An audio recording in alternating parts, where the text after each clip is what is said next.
Welcome to Weird Web Radio, an explorer's guide to hidden worlds of the paranormal and occult, reality-expanding experiences, and the downright weird and bizarre.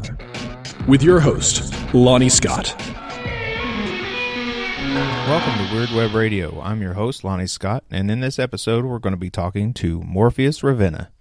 Morpheus is an incredibly awesome practicing witch, pagan, and priestess of the Morrigan out in the Bay Area. Morpheus is also a spiritual worker, an artist, and a writer. She's an initiate of the Anderson Feri tradition of witchcraft, and she's studied and practiced devotional polytheism and the magical arts for over 20 years.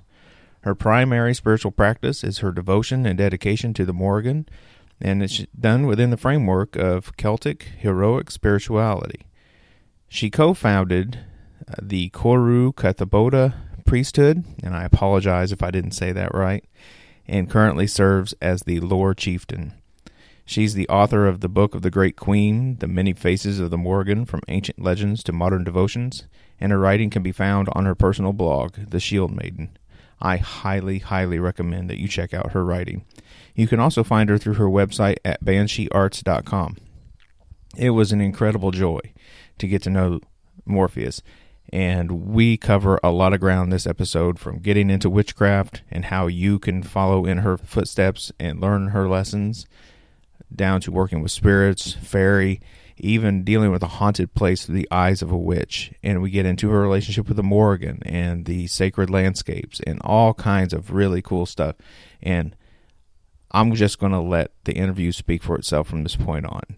So go out there, grab popcorn, be safe, whatever you're doing, get comfortable, and enjoy the show. Welcome to Weird Web Radio. I'm your host, Lonnie Scott, and this episode features a very special guest. Her name is Morpheus Ravenna. And Morpheus, if I messed that up, even though we just covered it, I want to apologize. No, that sounds great. Yeah, and thank you very much for being on the show. Thank you for inviting me. It's great to be here. Excellent. So, with all good stories, they always start in the beginning. How did you get your start into paganism in general? So, in the very beginning, I suppose I would say that I had some instinct for it. In childhood and early adolescence, I had a lot of experiences. I had some experiences with spirits. I had some experiences with feeling called and drawn to connect with natural forces. One of the stories that I remember from that part of my life is I spent a lot of time outdoors, and I was one of my favorite things to do was sit on the roof of my house, because I could climb out the window of my upstairs bedroom onto the roof of the lower floor and sit there and listen to owls in the forest and look at the moon and stars. And at one point, I remember my father came out of the house and was sort of hollering up at me, "What are you doing?" Because I had been gazing at the full moon and kind of going into a spontaneous trance state and had been like pounding out a rhythm on the roof without really realizing what I had been doing. And I was sort of startled out of this by my father. So, I had sort of these instinctive experiences where I was exploring altered states of consciousness and trance kind of practices, and connecting with natural forces and beings. And I suppose that I didn't really know what I was doing, but I had a sense that I was drawn to witchcraft. And eventually I ran across a book about it and discovered that this is a thing people actually study, and not just, it's not just something that's in folklore. And so then I started to pursue study through kind of traditional witchcraft and Wicca and kind of whatever I could get my hands on at the time. And eventually I made my way to working at a metaphysical store, where they had beginning witchcraft classes, and I started to connect with communities, and kind of that's where things took off for me from there. I took a class in beginning Wicca, and the group of students of that class formed kind of a study group, working circle that I worked with for a little while. But I didn't really find my feet until I met a teacher from the Anderson Feri tradition, and I connected with her and kind of really felt that was my home, and began studying with her, and ultimately that's the tradition I was initiated in. Wow, you covered an awful lot of ground in a short amount of time there. So a lot of people try to get away with that when I talk to them, but we're going to go unpack a few things that you just brought up. Nobody, and I mean nobody, gets to say on my show, I had experience with spirits, and not tell me what those experiences were. Oh, yeah. So you said that you had this experience with spirits, and I like your trance story on the roof. That was pretty cool. And dads have a good way of messing up a trance experience when you're young. But when you said you had this experience with spirits, how did you know that you were experiencing something with spirits? What happened? So the earliest experience with spirits that I can remember is, like I said, I wandered around in the woods a lot. We lived in the Santa Cruz Mountains in kind of a rural area that had a lot of open forest, and I'm sure it all belonged to someone, but I was, young and not thinking about that, so I would just go wandering in the woods.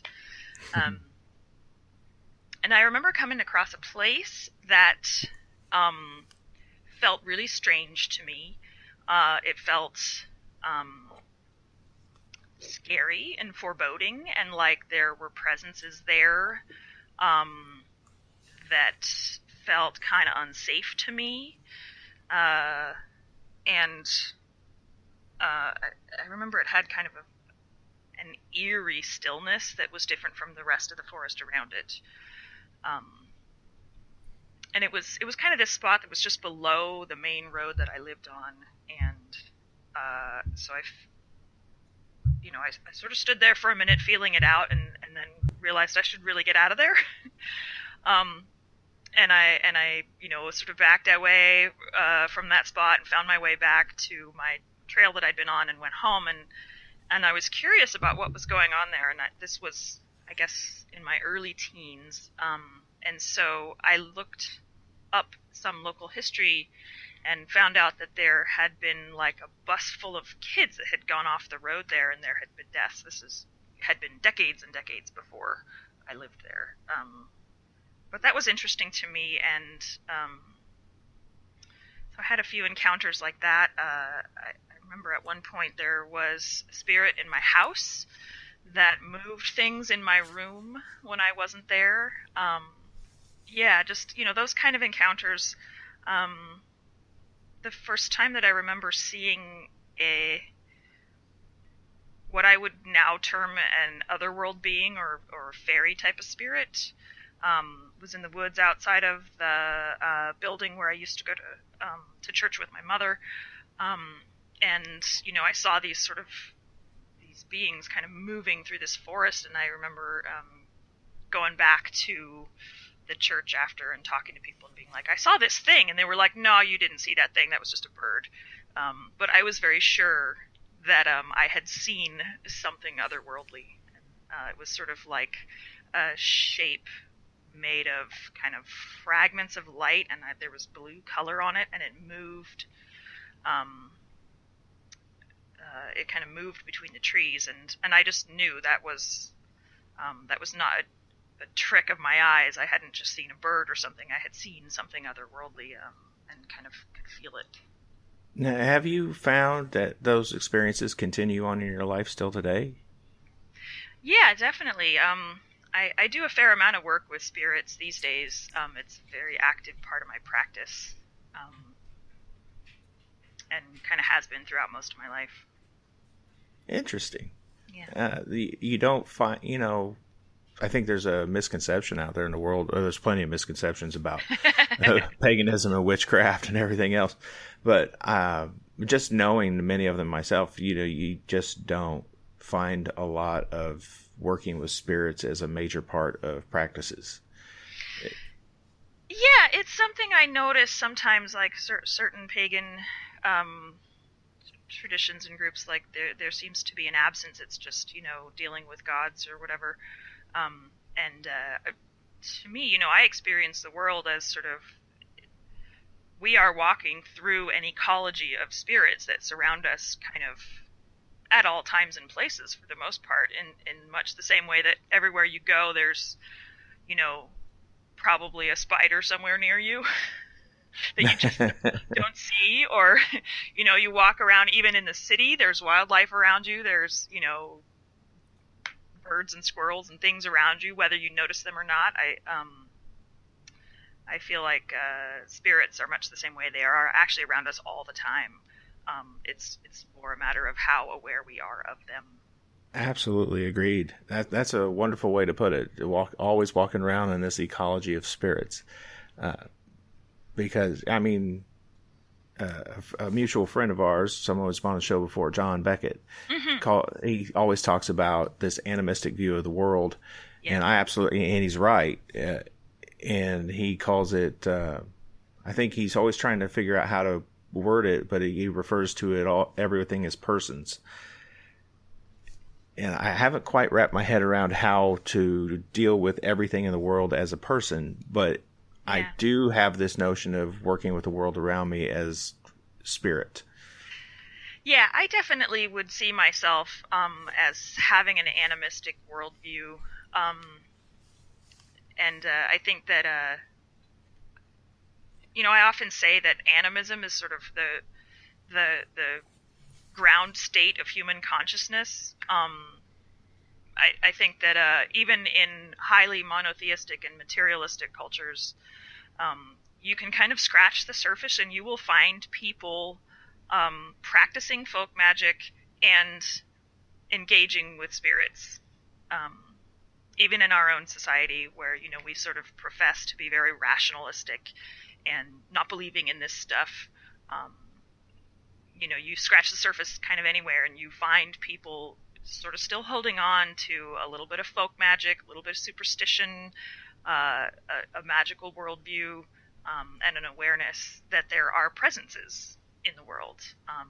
And I think that it's kind of a natural state that humans lapse into when they're kind of left to their own devices, if that makes sense.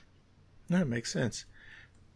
Now, with all this view of the world as this ecology of spirits, and you've dealt with them in various ways in your own home. I mean, you mentioned that you had one in your house when you were young that moved things around when you weren't there.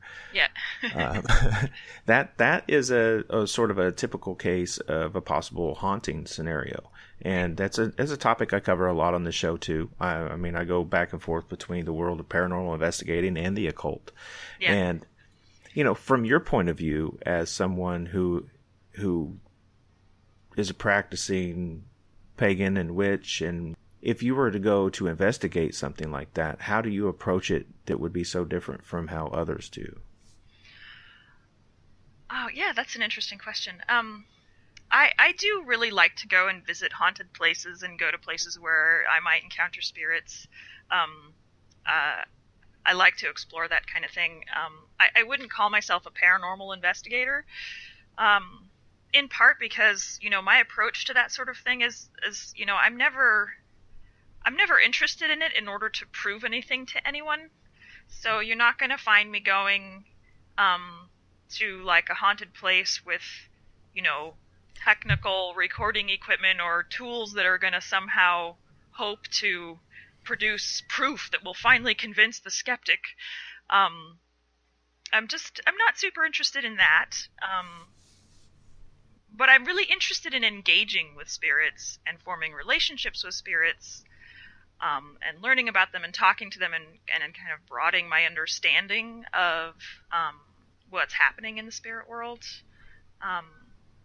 And I also often find that there are places where, spirits may have needs that have been untended to because, the portion of the population in our society in the United States that actively engage and kind of have any tools or practices for working with spirits is quite small as a portion of the population. So there's a lot of places in our world that have spirits that have needs that aren't being tended to, and so that's another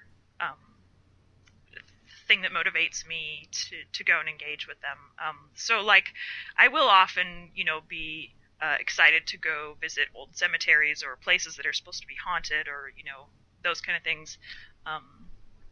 Not so much from that kind of like paranormal investigator perspective, more from a spirit worker perspective. Like I'm interested in what those spirits have to say and what they might need from us and how I might be able to help them, and what I might learn from them. How do you begin that communication in a place like that with the realm of spirit? Yeah. So when I go to a place, or when I sit down to work with spirits, I usually begin with listening, and for a practitioner like myself, there's sort of some inner practices that we're doing, that kind of open the ability to hear spirits. So like I make use of tools I've been trained to use, inner practices like soul alignment and breath work and consciousness altering practices to basically to enter into a state of consciousness where I have better access to my subtle senses that are able to communicate with spirits.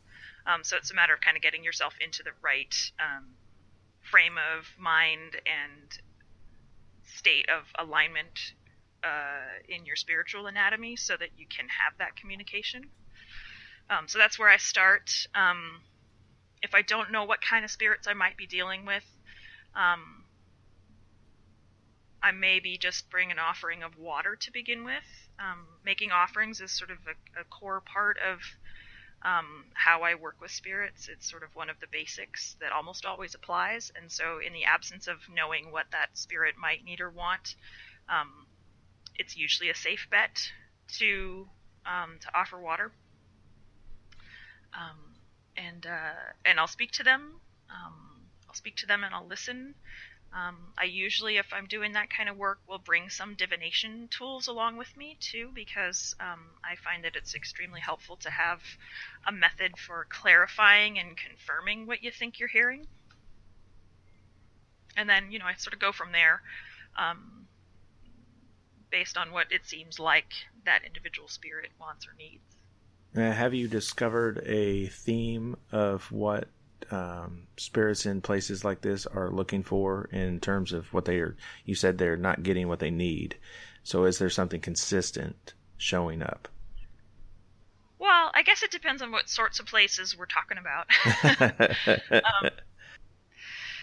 Yeah, so when I go to cemeteries, I try to make a practice of bringing something to share with the dead. So, I'll bring some food and something to drink to offer them. And it varies a lot, but a lot of the dead in cemeteries, unless there's someone that kind of had some kind of unfinished business or issue that's troubling them, the way that I experience them, they tend to kind of just be there and be appreciating attention from the living, especially in older cemeteries. You have a lot of people buried there who may not be getting visited anymore. Our culture doesn't have as much of a practice of going and engaging with cemeteries like we used to. There used to be a holiday, at least in some parts of the country, it was called Decoration Day, and people would go and decorate graves in the cemeteries. This is still done in Latin American. A lot of sort of, white Americans don't really have that much of a practice of engaging with cemeteries in this way. And so, there's a lot of people in them that maybe haven't been visited in a long time. And to me, they're not always super, super talkative. They're just often appreciative that somebody is there from the living to engage with them and to share something with them. Sometimes you'll run across spirits that, have something else that they need.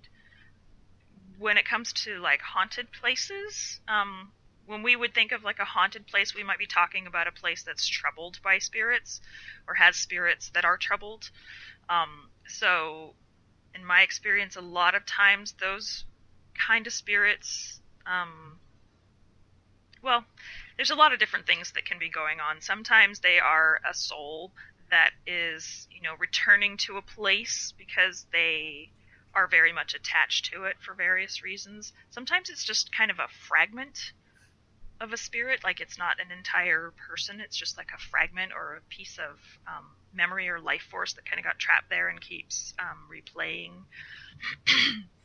parts of its story.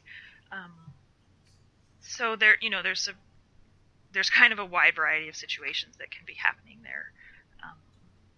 Sometimes those spirits might need to be assisted to kind of move on. And that tends to be the default assumption that people have about what you're supposed to do, but that's not always what they need. Sometimes spirits are staying in a place because they have a relationship to that place, and it's not necessarily problematic. Sometimes what they need is assistance from the living to be elevated into a different state of being dead. So there's sort of the notion of elevation from the status of ghost to ancestor. And so they may continue to be present and even continue to be attached to that place, but they may be able to operate in sort of a more stable and powerful and sacred way in that place once they've been elevated to ancestor. And that's a role that the living have, and in most cultures throughout history, there's been sort of this understanding that part of the rites for the dead are these rituals that are intended to kind of help the spirit to become one of the ancestors and become elevated and stable and be welcomed into kind of that state of being in a way that is healthy for them. And we don't do that in kind of a lot of Western culture these days, apart from weirdos like us. I was going to say, don't say we, leave me out of this, because I do that work. And so there's a lot of, a lot of our funerary traditions are centered around what the living need, and around preservation of the body, but there's not necessarily attention to what the spirit needs. And so there's a lot of spirits out there that sort of had that missing piece of their process that they might need help with. I like how you covered the ground there, and I also would like to suggest to people listening that, when you go to investigate a place, and I've said this before, that there's a chance that it's not a spirit of a human or anything that's ever been human. It could be a land spirit or a house spirit, or if you get into the fairy tradition, there's a lot of possible options that are bothering a place. Oh, yeah. So it's always worth doing your investigation. Yeah. Yeah, and a lot of what I was speaking of, just prior to now was about, human ghosts. But yeah, there are many, many other kinds of spirits, and they can be interacting with spirits of place, and, the history of human occupation and human spirits, and natural spirits and forces, and various kinds of otherworldly creatures that can be there. There's, like I said, it's an ecology, so you have many, many species of spirits. Yeah, someone out there needs to put together the compendium to reference all these things. We took a pretty long side route into the world of spirit in your practice. Yeah. That was fun. Then we still haven't kind of gotten back into all the things that got you started into witchcraft in general. Yeah. As you explored with many people, start with the gateway of Wicca, and you find yourself practicing and doing things and you're getting results. What did you find was different about practicing witchcraft and paganism than what you expected going in? That's an interesting question. I suppose that when I started getting involved in like taking those classes and stuff, I found it to be more social than I was expecting. So, you know, it's very like the rites and rituals that we would be getting taught in those beginner classes were very much, you know, they were very much oriented around group practice and, you know, dancing around the circle together and, you know, this kind of stuff. And I suppose that because I had come to witchcraft in this sort of instinctive way by myself, I had a mental image of it being sort of, you know, me and the moon. And what, you know, we sort of came into in these classes was like there's a lot of group activities and you know, ritual dramas playing out the stories of the Wheel of the Year, the goddess and the god, and you know, this kind of stuff. So that was novel to me. And I suppose that it was more devotional than I was expecting also. Although that was actually quite comfortable for me, because the religious environment that I was raised in was fairly polytheistic. So, you know, this presence of gods and goddesses and various different kinds of spirits and ancestors was pretty comfortable to me. Okay. And then you find, after going through all these practices, you come to the Feri tradition. And for people who may not know what the Feri tradition is, what is that? So, the Feri tradition is a particular tradition of witchcraft that was originated by Victor and Cora Anderson. So it's an American branch of witchcraft. It is, I guess, what you would say, characterized by ecstatic practices.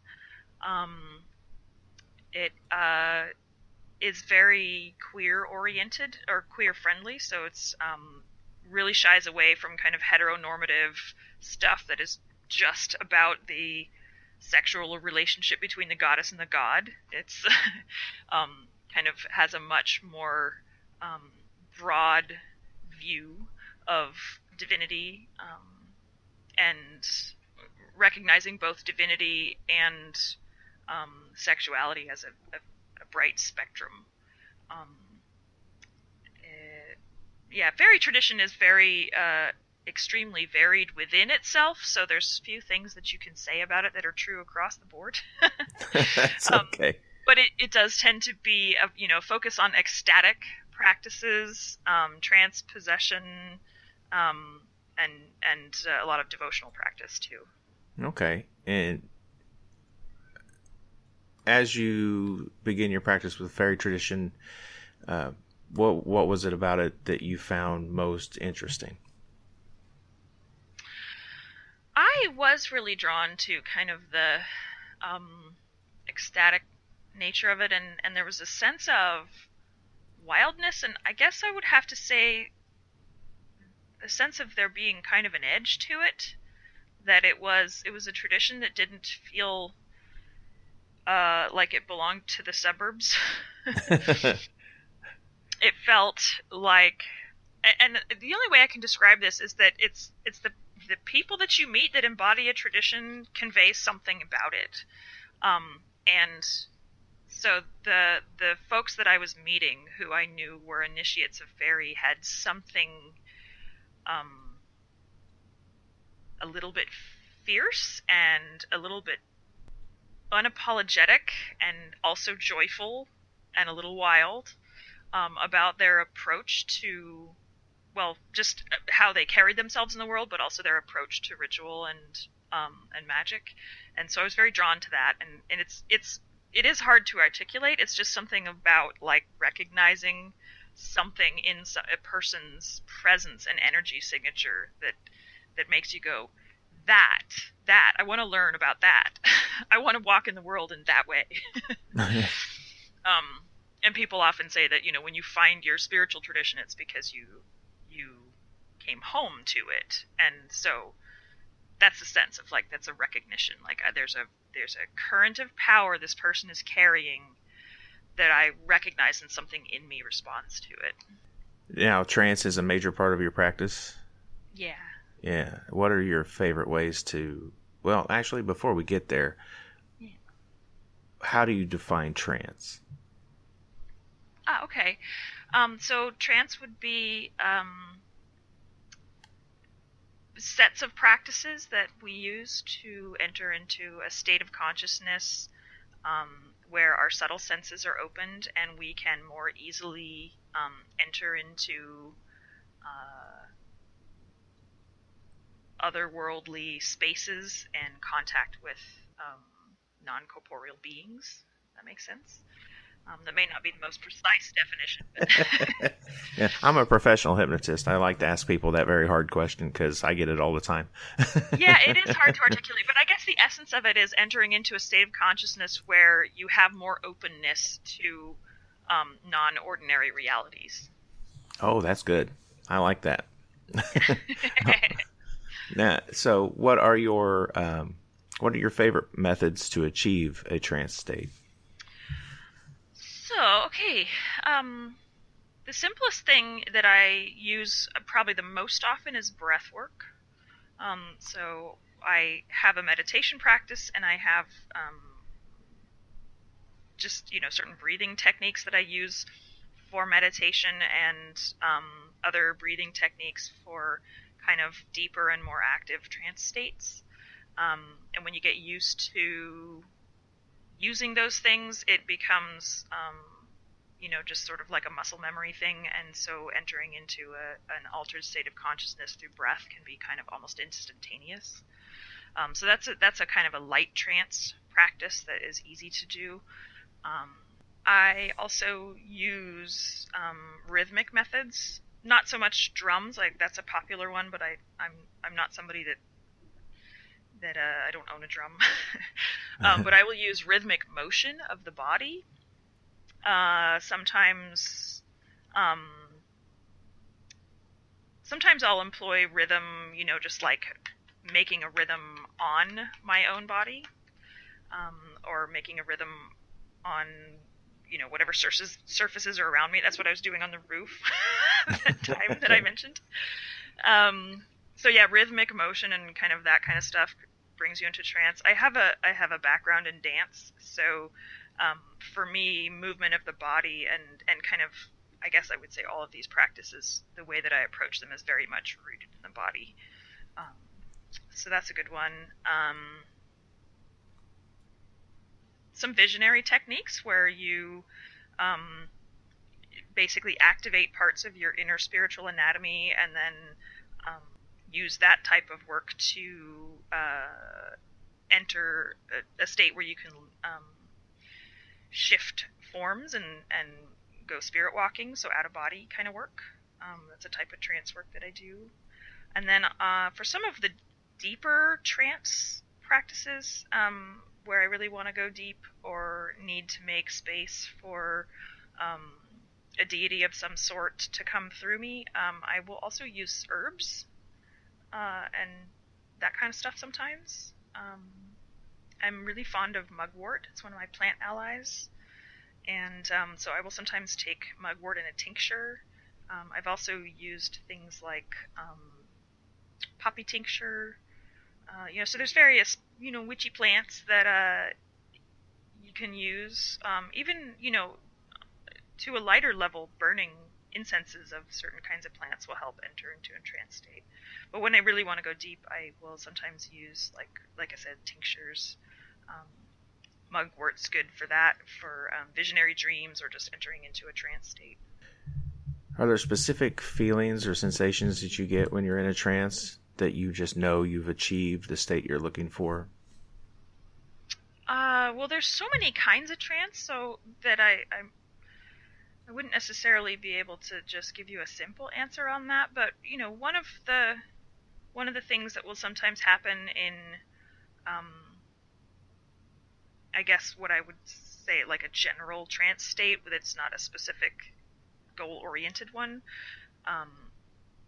There's often a sense of like a softening of the edges of your body and your awareness of your body, if that makes sense. So like if you are moving to music or rhythm to get into the trance state, you might start to feel as though the edges between you and the music are softening, and it can get to a point where you're not sure if you're moving to the music or the music is moving you. That's an example of that sort of softening of the edges of your awareness of what is you and not you. There's a lot of different kinds of trance. So for instance, if the trance work that I'm doing is to enter into a shifted state where I can go traveling out of the body, the sensation that I'm looking for is a certain kind of lightness where, let's see if I can describe this. It's almost as though like your spiritual body has been stimulated and awakened and is able to kind of move more freely from your physical body that is normally anchored to. So there's a lightness that comes in when that starts to happen. Devotional trance, where you're making space for a presence like a deity to come through, that's a whole different one. And how that feels is, somewhat going to depend on who you're bringing through. Sure. So yeah, there's lots of different ways. It's interesting to, as a hypnotist, again, to talk about trance from a more spirit worker's perspective, because I also use in that form, and I've found over the years working with my clients and my own work personally that trance is it's quite a verb. It's much more. It's a very fluid kind of way of experiencing the world in your own body. But no matter how you get there, it all kind of tends to get you in a similar place. It's a practice well worth pursuing out there. Yeah. Now, I have to ask, because we haven't yet, who is the Morrigan, and how did the Morrigan arrive in your life? Yes, okay. So, the Morrigan is an Irish goddess. She is sort of most commonly known as a war goddess, but she is also, she's sort of one of the poets of the family of Irish gods. She serves as a poet and druidess and sorceress, and so she has all these connections to prophecy and also to sovereignty and the protection of sovereignty, and again, a war goddess. So that's sort of super basic introduction to who she is. I can talk at much more length about her, but the second part of your question, how did she come into my life? Yes. Yeah, basically, when I got involved in the Feri tradition, it was, through a teacher, and I ended up working with that teacher for quite a long time, and then got introduced to the coven that she was in, and ultimately was initiated into that coven. And so then I was working with that coven for several years. And in that particular coven, they had a committed devotional relationship with the Morrigan as part of kind of their coven's practices. And so at Samhain, we would be doing ritual work that centered around the Morrigan, among other things.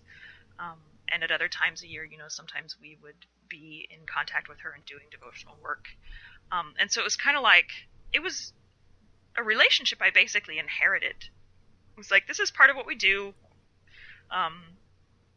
we're going to introduce you to the Morrigan in this ritual. Here's a dissertation that you should read to learn about her. And, this is part of my training. And that relationship with the Morrigan has really deepened for me and actually become quite central to my practice now.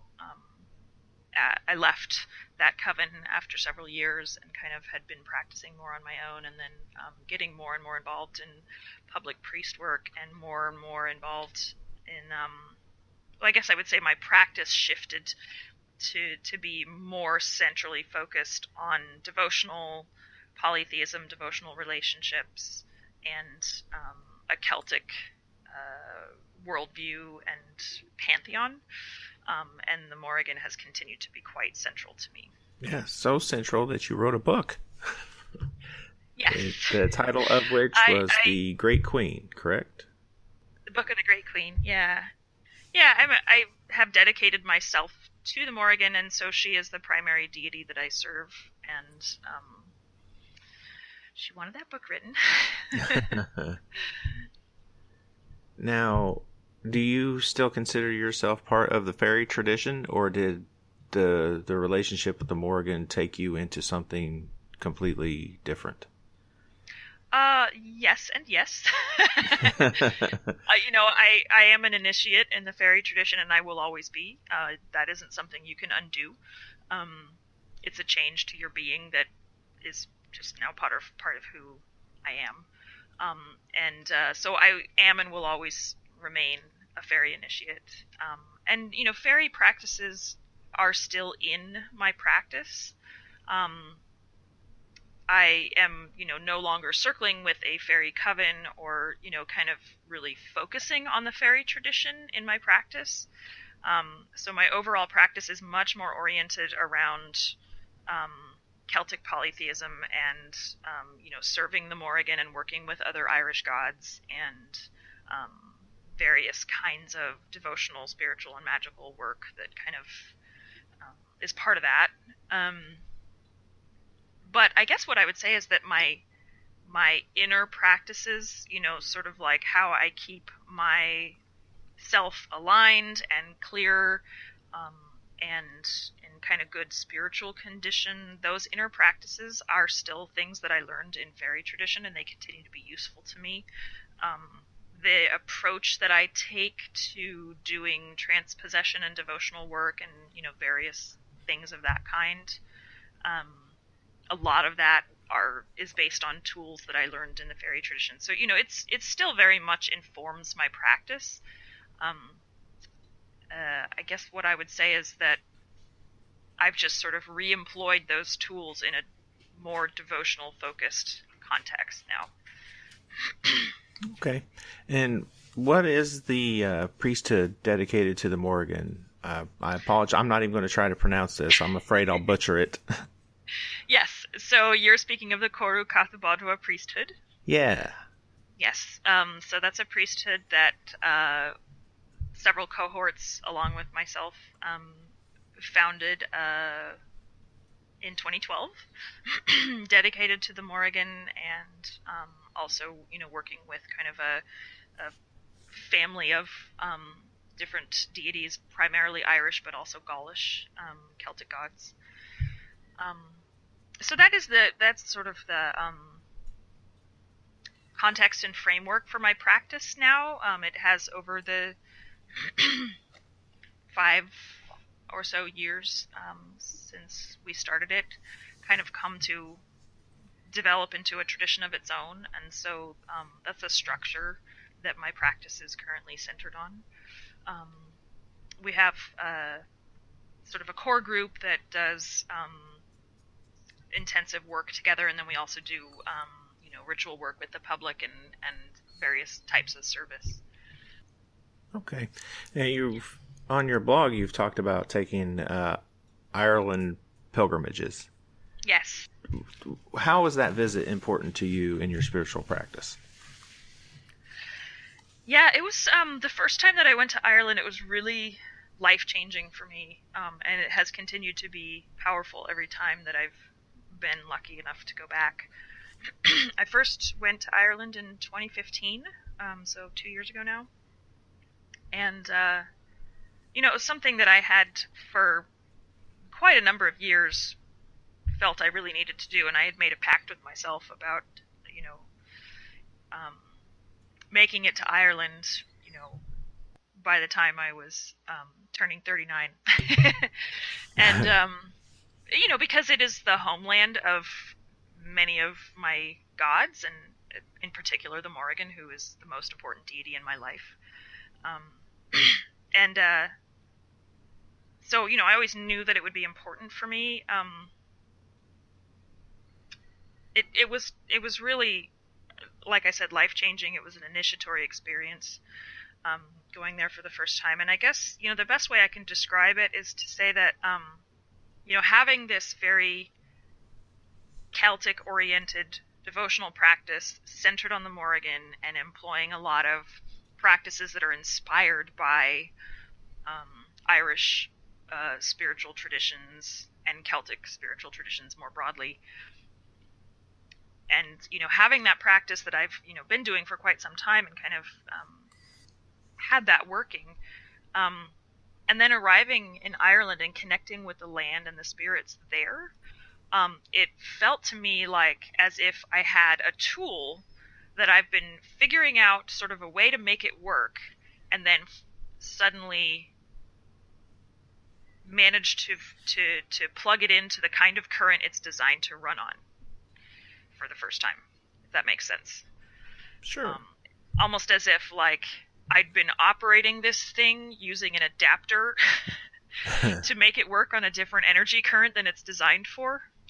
And I guess this gets into the way that place is significant in polytheistic religious practice. Like, place matters, and spirits of place matter, and everything, every kind of practice sort of arises from a context, right, and exists in a context. And so doing Celtic spirituality, Irish spirituality in North America feels different than doing it in Ireland.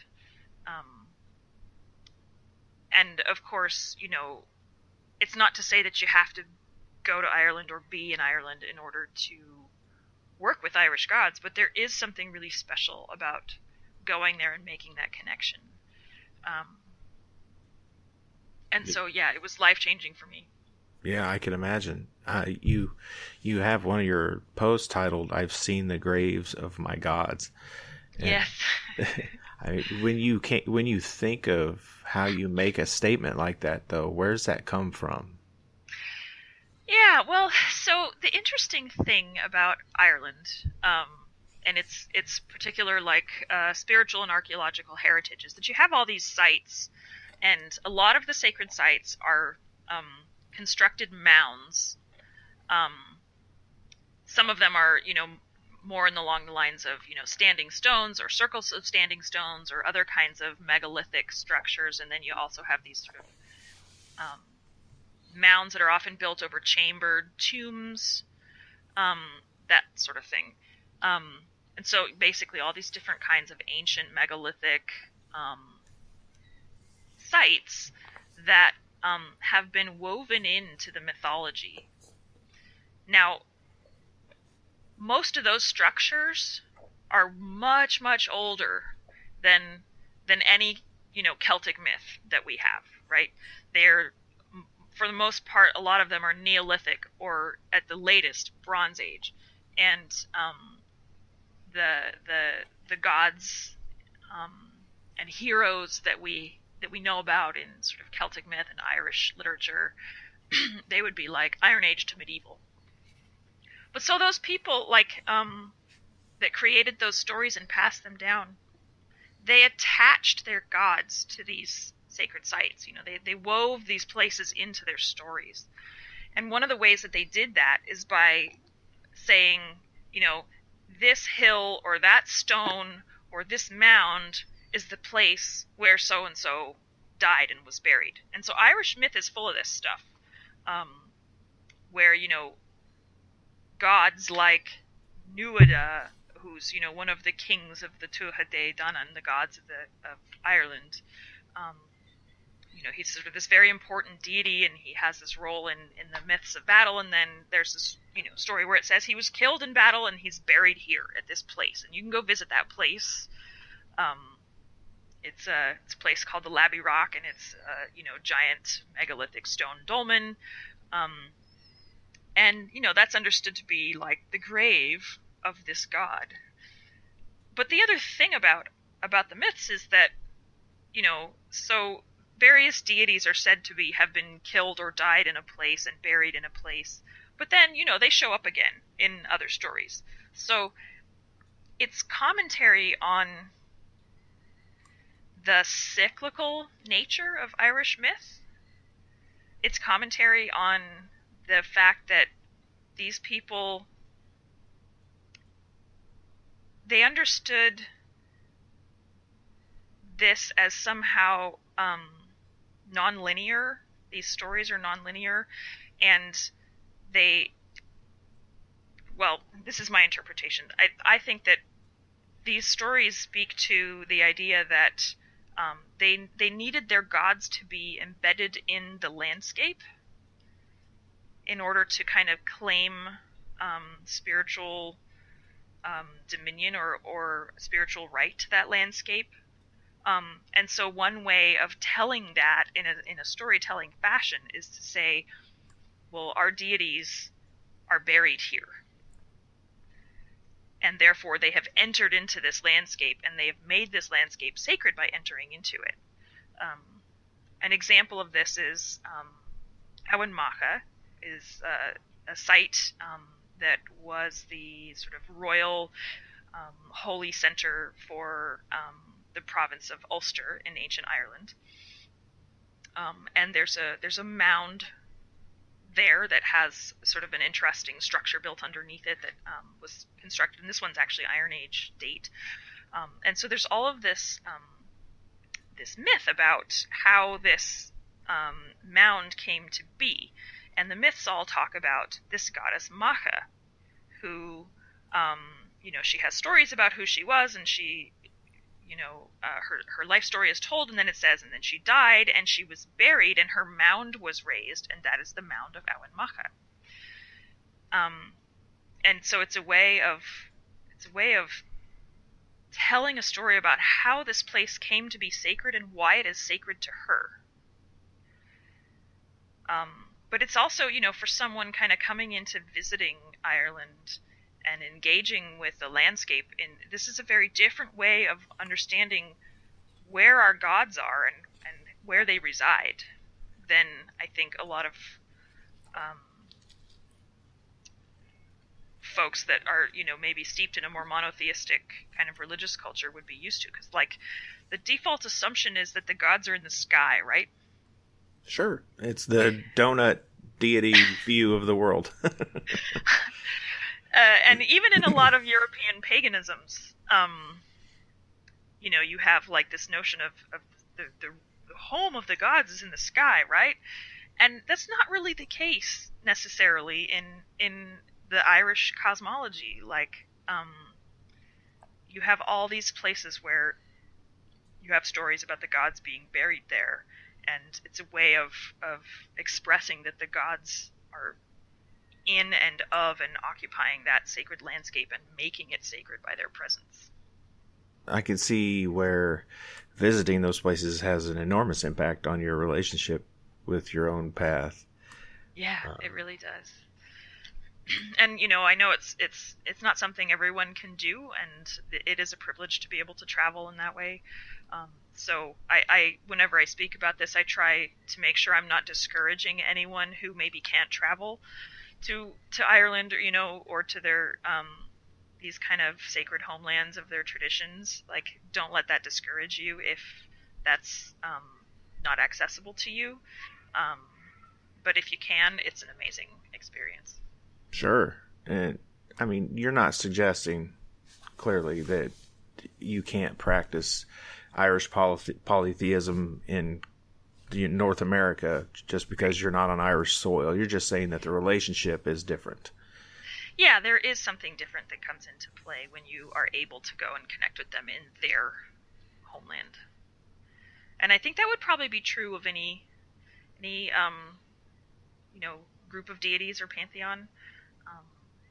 Just covering your path in general that you're following now, what's the worst advice you've ever heard someone give?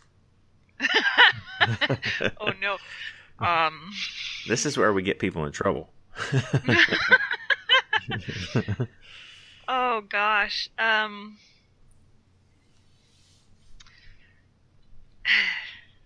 to think if I can think of any examples off the top of my head. I mean, I should, because I am one of those people that will sometimes rant about bad magical advice. Yeah, I mean, this could be some of the worst advice you've heard given, or just some like what are the biggest mistakes that could be made traveling your path? Well, I've made all sorts of mistakes. Haven't we all? I can easily tell you stories of my own mistakes. Fair enough. I mean, one of the things that comes up a lot with the Morrigan is that, I get emails from people, and the Coru Priesthood, we get emails from people who are like, I met the Morrigan and she's amazing, and I want to dedicate my entire life to her now. And it's often sort of like the first thing people want to do when they encounter her, and this may be happening with other gods too. It's just, the Morrigan is who people email us about.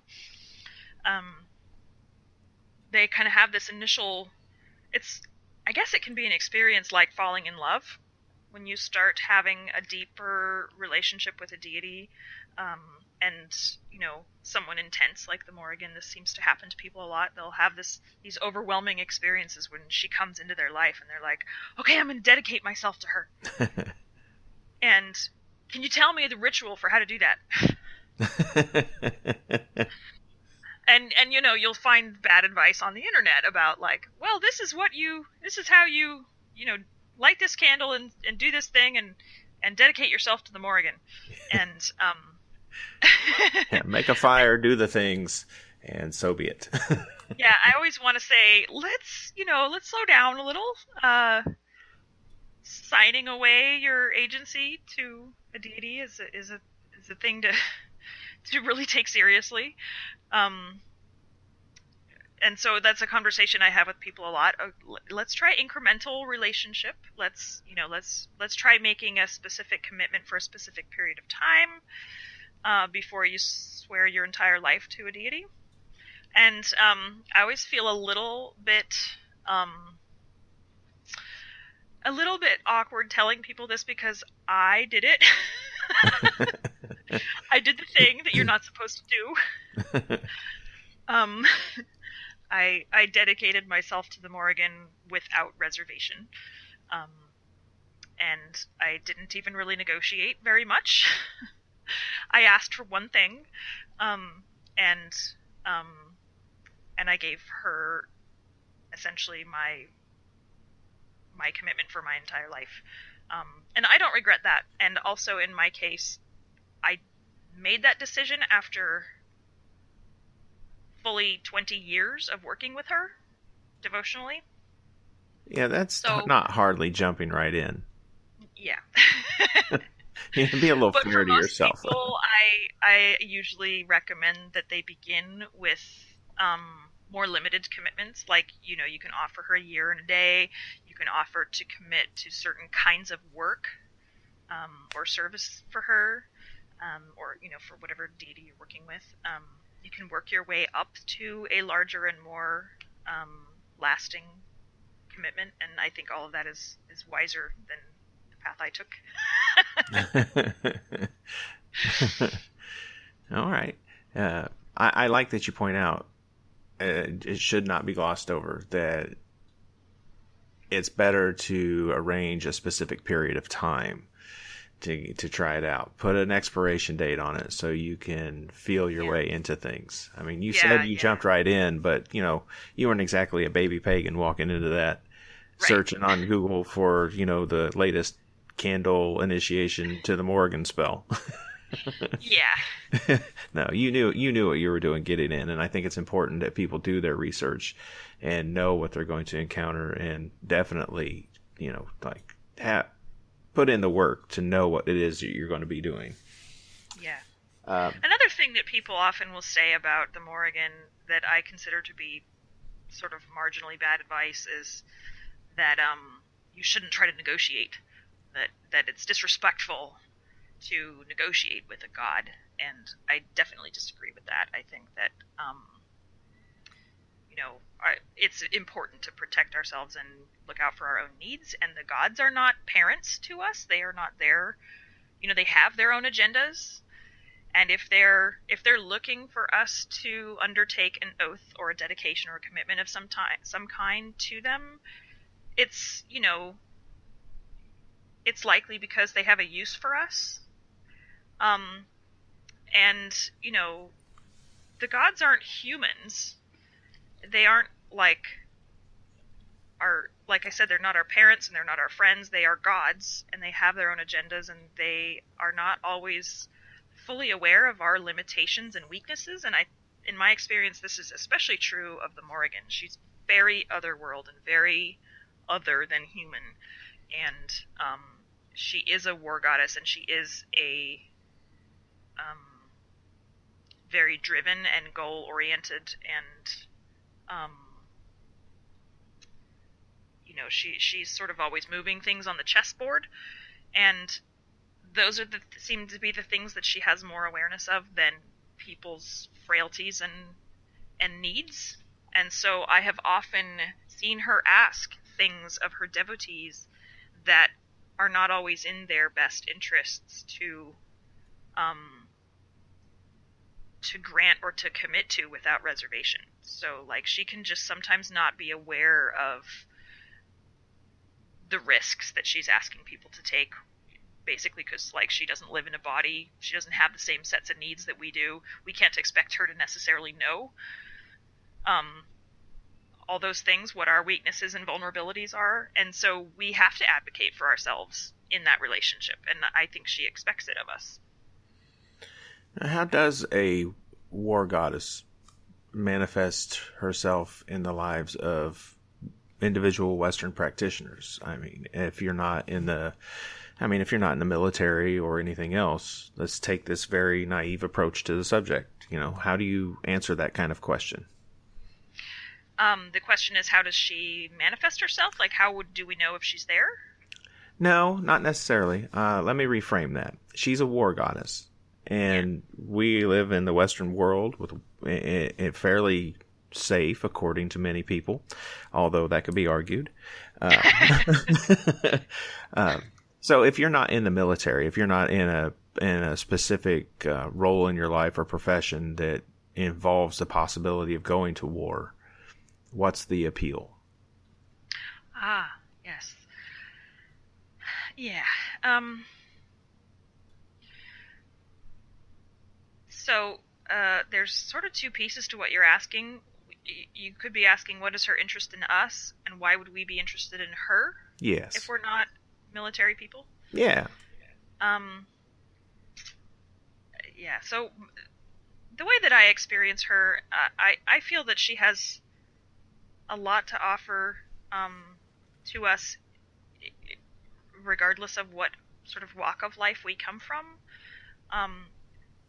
She has a lot to teach and a lot to say about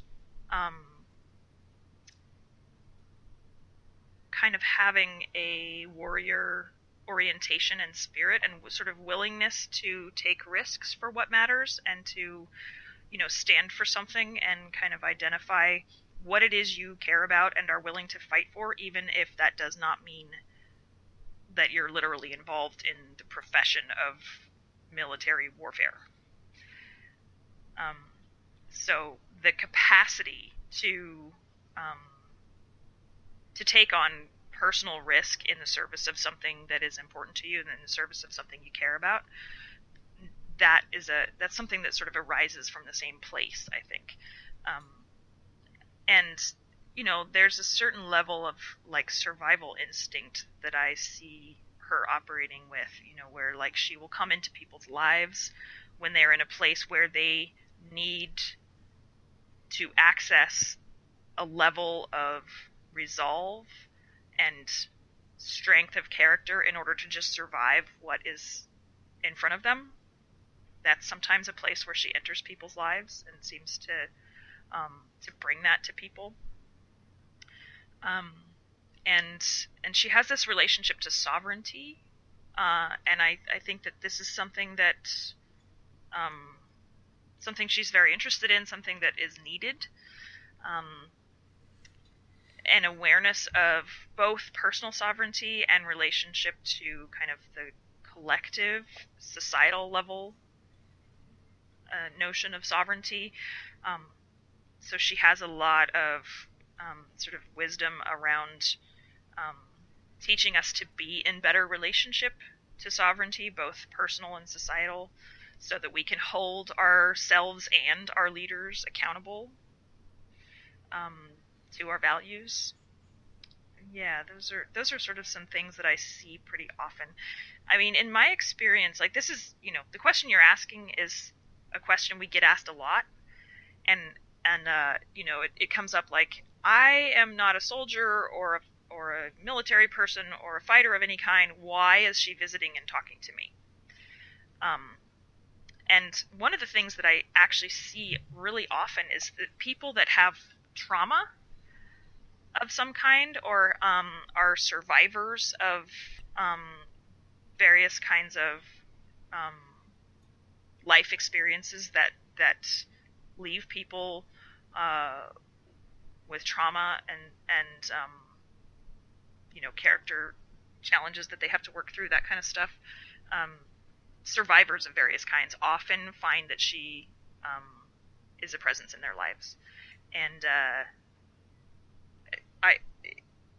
it's enough of a pattern that it's something I've remarked on, that like she seems to be drawn to people that have found an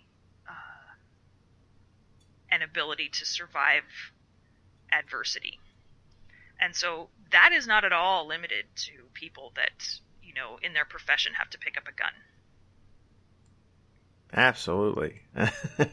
Yeah, I know that's not an easy question to deal with sometimes, but I know there's got to be people, when you said war goddess more than once, thinking, well, why should I care about a war goddess?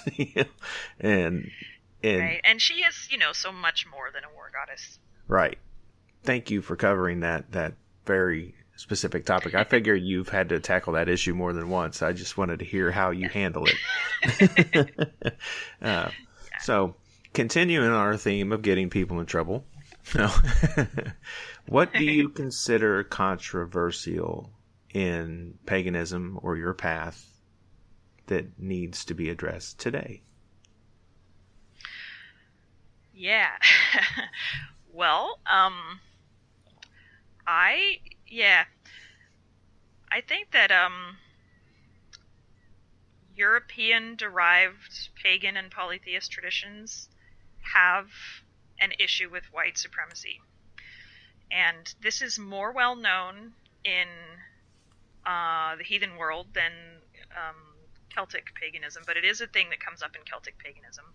And sometimes it's as subtle as, people coming into forums and being like, I'm here because my ancestors were Irish, so I want to, work with these deities, which is fine. But, there is sort of there's an ideology that people pick up that is often unexamined, that gods are interested in you based on your ancestry, or that in some way your biological ancestry should be shaping what gods you worship. And it's not very many steps from there to, this religion doesn't belong to you because you have the wrong skin color. And I have seen it. We do have white supremacist, sort of ethnocentric and ethno-nationalist people practicing Celtic paganism of various sorts, and it's a problem. It's a thing that I shut down whenever I see it. So yeah, that's one of the things. And I guess sort of in a broader sense, right now, the United States is really struggling with white supremacy and fascism being on the rise, and I think it's something that every tradition that is present here has to deal with, and that there's a lot of folks wanting to be quote unquote non-political. So sometimes like those conversations can get what you would call controversial. What do I want to say about this? I think that it is incumbent on us to step up and take a position, because we're at a stage in our culture where people are getting killed in the streets by white supremacists. Like, multiple protests have had cars driven into protesters to try to kill them, and people have been shot at protests. And there is this sort of white supremacist violence on the rise, and I think everybody needs to respond. Basically, I think it's incumbent on everyone to, like, I don't think that you can be non-political, because being non-political is stepping aside and letting this happen. So that's still taking a side. So that's maybe one of the most controversial topics right now, and that's where I come down on it. I am very firmly on the side of dismantling white supremacy. I absolutely agree. You're right. In the heathen world, we have a lot of these problems, and it's something that we are constantly battling and facing and dealing with. And, society at large is facing a lot of issues centered around race and equality, and it can't help but find its way into anyone's religious life, no matter what religion, creed that you follow. And there are just some forms of paganism that lend itself, I think, a little bit, unfortunately, to making it more palatable, as it were. Mm-hmm. You get into like you discussed, the sacredness of place, and you'll see that argument twisted into the genetic theories that are tied to it. And it's unfortunate. And I mean, it's a complicated issue, and it's controversial. it's difficult. There's not just an easy solution to combat it or fix it or help other people see your side. And I think until someone who holds those sorts of ideas can really empathize with what they now consider an other, until they actually start to see them as equal people, they're not going to be able to cross that bridge. Yeah. And I also think that there are people in these Nazi movements who aren't necessarily savable, in that sense of persuading them to understand that these people that they think are subhuman are in fact their equals. I think there are people who aren't going to be convinced, and so I think that to a certain extent it's more important to look at the situation and say, what do I need to do to protect the people who are at risk, rather than trying to cater to how will I change these people's minds, because a fair number of them, like if you are someone who can be persuaded that, people of a different ethnic background than you are subhuman, I'm not super interested in saving that person. I'm interested in protecting the people that they want to hurt. Sure. Yeah, I could agree. I think protecting the people who are under threat is vitally important. Yeah. And the tricky part is, at least, especially in heathenry, is you get into this really awkward gray area where people don't view other races or genetic backgrounds or ethnic backgrounds as other or less than human or anything.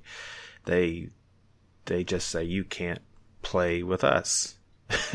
And I don't like that attitude either. And it gets hard to deal with those arguments. They get quickly entangled in weird ways. I think that when people say that, they just don't want to admit to themselves that they think less of the people of other backgrounds, other ethnicities. It could be. But, yeah, you don't exclude people on that basis unless it's because you have an issue with them. Yeah, I certainly don't. What you're describing is dog whistle racism, where, like, basically they're savvy enough to know that they just can't come out and say, y'all are inferior. And we see a lot of this where, you know, the cover story that they're hiding underneath is, well, we don't think less of any other ethnicities or races. We just want to celebrate our own heritage. All right. So there's that ugly business. Now, it's the question that usually makes people cringe. You handled it very well.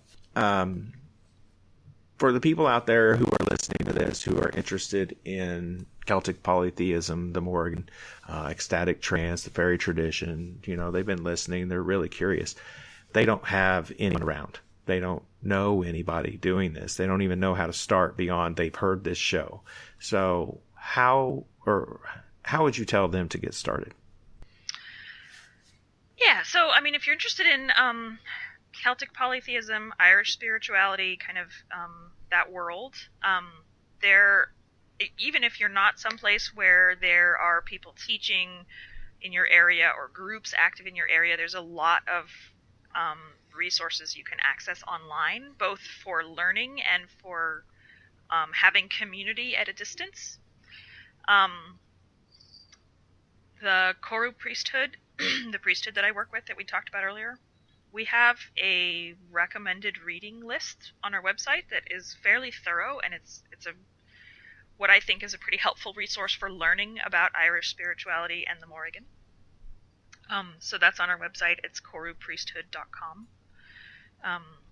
Also, one of my favorite resources and somebody I'm constantly wanting to let people know about is Laura O'Brien. She is an Irish spiritual teacher and priestess of the Morrigan, and she kind of has made it her life's work to help people connect to Irish spirituality. So she teaches online classes like every month, and they're also you can get like the downloadable recordings of her classes. She has a Patreon where she does site visits to Irish sacred sites, and it's specifically geared towards people who want to connect with Irish spirituality and the Irish landscape, but aren't at the moment able to travel there. So she goes on these site visits, and she takes video and photography and records guided journeys for people to, in spirit, access these sites and connect with them. And it's an amazing resource for people that want to connect with Irish spirituality and the Irish sacred landscape from a distance. Those are basically two places I would send people first to kind of get rooted with Irish spirituality and learning about the Morrigan. Very cool. Thank you for sharing those tips. Yeah. All right, we're coming towards the end of our normal broadcast. So...